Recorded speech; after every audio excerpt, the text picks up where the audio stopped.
প্রত্যেকটা কাজে সাহায্য চাইতে ধৈর্য ধারণ করবেন। 1 মিনিট। আবু জাহাল বলছে, এই শোনো, মোহাম্মদ যখন সিজদা করতে যাবে তখন তার মাথার উপরে ভুঁড়ি চাপিয়ে দিতে হবে। কে পারে? আমি পারি। একজন বলল, আচ্ছা ঠিক আছে দাও। তো সিজদায় গেছে, তখন ভুঁড়িটা চাপিয়ে দিয়েছে। কে বলল, ফাতেমা, তোমার আব্বার এই অবস্থা। ফাতেমা রাদিয়াল্লাহু তাআলা দৌড়িয়ে গিয়ে ভুঁড়িটা সরালেন, গালি দেওয়ার চেষ্টা করলেন। আল্লাহর নবী উঠে বদদোয়া করলেন, আল্লাহ তুমি উতবাকে ধ্বংস করো, খালিদকে ধ্বংস করো, সাইবাকে ধ্বংস করো। বদদোয়া করলেন।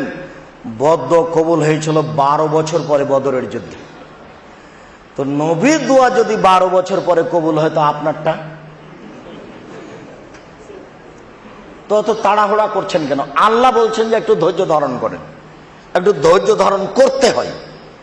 আল্লাহ বলছেন ফাসবির সবরান জামিল, মোহাম্মদ আপনি সুন্দর ধৈর্য ধারণ করুন। মোহাম্মদ ওয়াসবির আলা মা ইয়াকুলুন, ওরা যা বলছে এইসব কথার উপরে আপনি ধৈর্য ধারণ করুন। ওরা কি বলছে? ওরা বলছে মোহাম্মদ ভণ্ড নবী, ওরা বলছে মোহাম্মদ জাদুগার, ওরা বলছে মোহাম্মদ গণক, ওরা বলছে যে ও রাতে বানায় কোরআন আর সকালে বলে। ও পাগল হয়েছে, ওর মস্তিষ্ক বিকৃত হয়েছে, ওকে ভূতে ধরেছে, ওকে জিনে ধরেছে। কুকুর লাগিয়ে দে, ঢেল মার, মোহাম্মদকে ঢেল মার। সবাই ঢেল মারতো, কুকুর লাগিয়ে দিত, গালি দিত, গণক বলতো, জাদুঘর বলতো। তো আল্লাহ বলছেন যে ওরা যা বলে তার উপরে আপনি ধৈর্য ধারণ করুন। কি আল্লাহর ঠেকা বেঁধেছে নাকি? ওরাকে ঠিক করতে পারেন না? আল্লাহ করবেন না ওভাবে। কথা বুঝতে পারেননি? এটাই আল্লাহর নীতি, এটাই মানুষকে স্বীকার করতে হবে। আল্লাহর কি ঠেকা বেঁধেছে? ওদেরকে একটু ঠিক করতে পারেন না? তো কেন বলছেন যে গণক বলেছে, কুকুর লাগিয়ে দিয়েছে? ওরা বলছে এ কি যেমন তেমন বদ। আরে এ কি যেমন তেমন বদ? ইহুদি খ্রিস্টান তো অন্তত 3 জন মাবুদ বলে, এ বলছে 3 জনও নয়, মাত্র একজন। সপ্তম আকাশের উপরে থাকে। একে বন্দি কর, একে পিটা, একে জেলখানায় বন্দি করে দে, একে হত্যা কর। দেখেন কত বড় কথা। এর পরেও আল্লাহ বলছেন যে আপনি ধৈর্য ধারণ করুন। দেখবেন 1 মিনিট, দেখবেন একটু বাস্তব ধৈর্য। এদিকে দেখেন 1 মিনিট।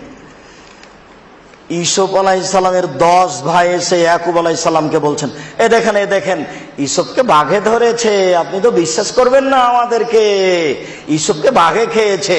এ দেখেন জামাতে রক্ত লেগে আছে, এ দেখেন জামাতে রক্ত লেগে আছে।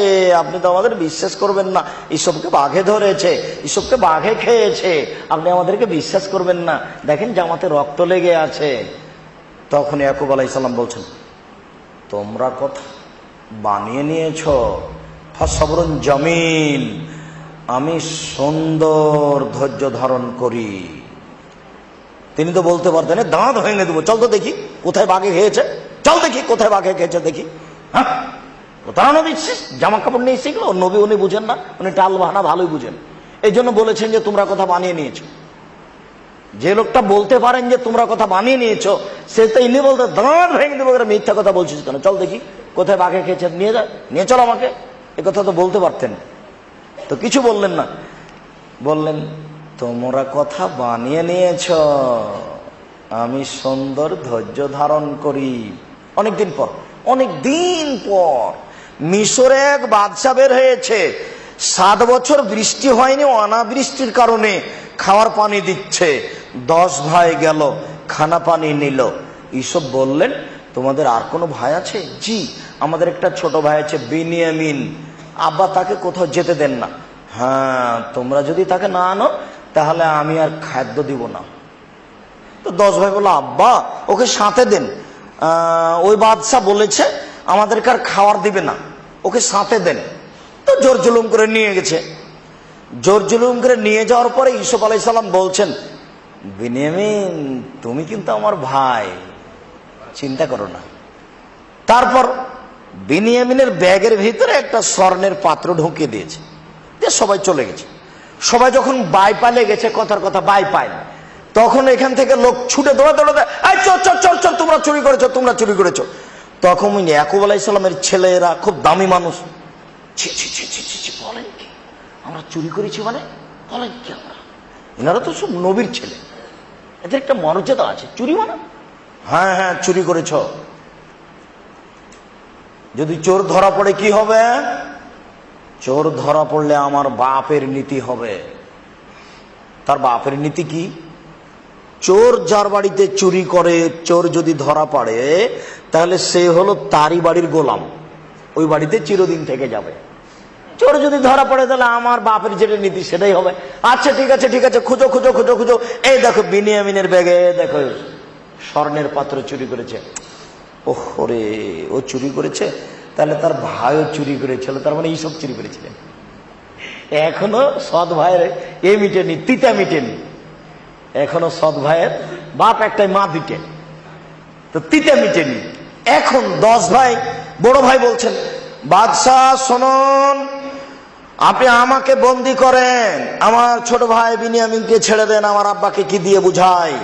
তখন ইউসুফ আলাইহিস সালাম বলছে, ছি ছি ছি ছি ছি ছি, অন্যায় করবে একজন আর বন্দি রাখবো আর একজনকে, এটা কথা হলো না, তা হবে না।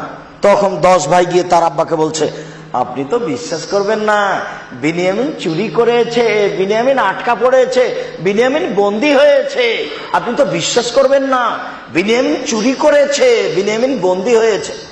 ও আচ্ছা ঠিক আছে, তোমরা কথা বানিয়ে নিয়েছ, ফাসাবরুন জামিন, আমি সুন্দর ধৈর্য ধারণ করি, ধৈর্যের বাস্তবতা দেখাচ্ছি। এক মিনিট। বাদশার পক্ষ থেকে ইউসুফ আলাইহিস সালামকে বলা হলো, ইউসুফ জি, আপনাকে দেশের বাদশা জেল থেকে ডেকে পাঠিয়েছে, আপনি জেল থেকে বের হন, চলেন যাই। তখন ইউসুফ আলাইহিস সালাম বললেন, যাও বাদশাকে বলো গা, মহিলাদের খবর কি, আমি জেল থেকে বের হবো মানে? জুলাইখাকে বলতে হবে ইউসুফ সত্য, আমি মিথ্যা, তারপরে কোনো কথা। জুলাইখা জাতির সামনে বলল, এইসব সত্যবাদী পুরুষ, আমি মিথ্যাবাদী মহিলা, আমি অন্যায় করেছি, এইসব করেনি। তখন ইউসুফ জেল থেকে বের হলেন। আমাদের নবী মুহাম্মদ সাল্লাল্লাহু আলাইহি ওয়াসাল্লাম বলেছেন, সুবহানাল্লাহ, বাপরে বাপ, ইউসুফের এত ধৈর্য, বাদশার পক্ষ থেকে যদি আমাকে ডাকতে আসতো, আমি মুহাম্মদ সাল্লাল্লাহু আলাইহি ওয়াসাল্লাম আমাকে ডাকতে আসতো, তাহলে আমি বলতাম চলেন চলেন চলেন চলেন। কিন্তু ইউসুফ এক আশ্চর্য ধৈর্যশীল মানুষ, বাপ যেমন বেটা তেমন। মানুষ একটা কথা বলে না যে বাপ যেমন বেটা তেমন, তো ইয়াকুব যেমন বেটা তেমন, বাপ যেমন বেটা তেমন। যাও, জেল থেকে বের হবো কেন, আগে জুলাইখাকে বলতে হবে ইউসুফ সত্যবাদী মানুষ। ঘটনা 12 বছর পরে হচ্ছে, 12 বছর পরে, যার পাতা ছিঁড়ে গেছে, যার কোনো নাম নিশানা নাই, ওই কথা নাই পৃথিবীতে এখনো। এরপরে ইউসুফ বলছেন, আগে জুলাইখাকে বলতে হবে ইউসুফ সত্যবাদী মানুষ আর আমি মিথ্যাবাদী মহিলা, তাহলে আমি জেল থেকে বের হব, আমি মিথ্যাবাদিনী। এই কথা বলার পূর্ব পর্যন্ত ইউসুফ জেল থেকে বের হবে না। আমাদের নবী মুহাম্মদ সাল্লাল্লাহু আলাইহি ওয়াসাল্লাম বলছেন, তার কত ধৈর্য, তার কত ধৈর্য। এক মিনিট। সবাই বলছে আয়েশা জেনা করেছে, ছি ছি ছি ছি ছি ছি ছি, নাউজুবিল্লাহ। সবাই বলছে আয়েশা জেনা করেছে, কি কথা? বুখারীর হাদিস, কি কথা? আয়েশা রাদিয়াল্লাহু তাআলা আনহা খালার বাড়িতে ছিলেন, খালার বাড়িতে। তো খালা আয়েশাকে নিয়ে মাঠের দিকে পায়খানা করতে গেছেন, তো আসতে লেগে খালা কাপড় পায়ে বেঁধে উল্টে পড়ে গেছে। তখন খালা উঠে বলছেন, মেষটা ধ্বংস হোক। তখন আয়েশা বলছেন, ছি ছি ছি, কি কথা বলেন খালা, মেষটা হচ্ছে বাদরি সাহাবী, ধ্বংস হোক এই কথা বলেন কেন খালা, তারা কত দামি মানুষ, ধ্বংস বলেন কেন? আয় দুরহান্দা, বুঝো তুমি কি ঘটেছে? মেষটা কি বলেছে জানো? কি বলেছে মেষটা? মেষটা বলেছে, তুমি নাকি সাফওয়ান ইবনে মুআত্তালের সাথে জেনা করেছ। নাউজুবিল্লাহ মিন যালিক। খালা, এই কথা কি আমার আব্বা জানেন? হ্যাঁ জানেন। খালা, এই কথা কি আমার মা জানেন? হ্যাঁ জানেন। খালা, এই কথা কি মুহাম্মদ সাল্লাল্লাহু আলাইহি ওয়াসাল্লাম জানেন? হ্যাঁ জানেন, সবাই জানেন। আচ্ছা ঠিক আছে খালা, আমাকে তাহলে আমার বাপের বাড়ি নিয়ে চলেন, আমি আর এখানে থাকবো না। তো গেলেন। মাঝে মধ্যে মুহাম্মদ সাল্লাল্লাহু আলাইহি ওয়াসাল্লাম আসেন, বলেন কেমন আছো? ভালো, আর কিছু বলেন না।